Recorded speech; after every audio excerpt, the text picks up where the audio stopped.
Lahore press club کے سامنے پاکستان مسیح ملت پارٹی نے اپنے مطالبات کے حق میں احتجاجی مظاہرہ کیا۔ احتجاجی مظاہرے میں chairman Aslam Parvez Sotra, vice chairman Younis Kali, doctor Azeem Sotra, Kamran advocate Romail Sotra, Younis Masih, Samson Sutra, عارف چانن مسیح، ساغر مسیح، عمران سوترا سمیت دیگر نے بھی شرکت کی۔ مظاہرین نے وقاص مسیح پر قاتلانہ حملے کی شدید مذمت کی اور مرحوم ہندو ندیم امین کے قتل کے خلاف زبردست احتجاج کیا۔ مظاہرین نے حکومت سے مطالبہ کیا کہ ان کے ملزموں کو فوری گرفتار کیا جائے۔ اس موقع پر میڈیا سے گفتگو کرتے ہوئے مظاہرین نے کہا کہ پہلے وقاص مسیح پر قاتلانہ حملہ کیا گیا اس لیے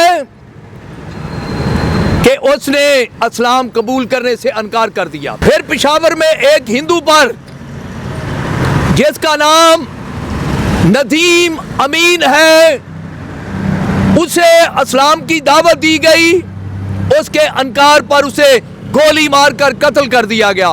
یہ بہت بڑا ظلم ہے۔ ریاست اور اسلامی تمام جماعتوں اور عالم دین کو اس کا نوٹس لینا ہوگا۔ اگر فوری طور پر اس پر کوئی آپ نے عملی انتظام نہ کیا تو یہ سلسلہ چلتا رہے گا۔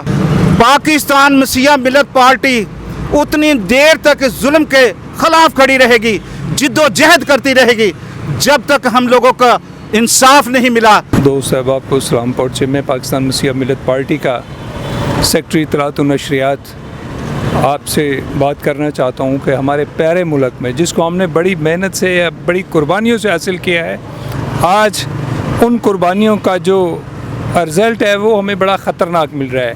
اقلیتوں خاص طور پر مسیحی لوگ جنہوں نے اپنا ووٹ دے کر پاکستان کو حاصل کیا، آج اقلیتوں کے ساتھ جب بھی کوئی ظلم ہوتا ہے، زیادتی ہوتی ہے، تو ہم مسیحی لوگ اپنے ان بہن بھائیوں کے ساتھ جو ہندو مذہب سے تعلق رکھتے ہیں یا سکھ مذہب سے یا کسی بھی مذہب سے تعلق رکھتے ہیں، سب مظلوموں کے ساتھ کھڑے ہوئے ہیں۔ میں حکومت پاکستان سے یہ درخواست کرتا ہوں کہ ندیم کمار صاحب جو کہ جن کو قتل کیا گیا، ان کے ملزموں کو قرار واقع سزا جو پاکستان کے قانون کے مطابق ان کو سزا دی جائے۔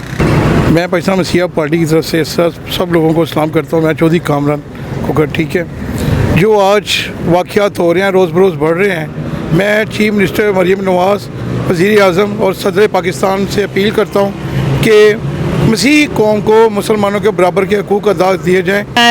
ہم سب لوگ جو ہیں وہ مسیحی قوم ان کے ساتھ ہیں اور ہم جو ہے وہ شانہ بشانہ کھڑے ہوں گے، اور جو اقلیتوں پر ظلم و ستم ہو رہا ہے پورے طور پر جو ہے وہ ہم اس کو ڈیفینڈ کریں گے۔ پاکستان زندہ باد۔ یہ اسلام کے خلاف بھی مجھے لگ رہا ہے سازش کی جا رہی ہے، کیونکہ میں خود بھی مسلمان ہوں اور بڑی حیرت اور بڑا دکھ ہوا ہے جب ایسے واقعات ہوتے ہیں اور پاکستان کو بدنام کیا جا رہا ہے اور جو ہے نا اسلام کو بدنام کیا جا رہا ہے۔ کیمرہ مین فرحان شیخ کے ساتھ ارشد علی، سٹی ون نیوز، لاہور۔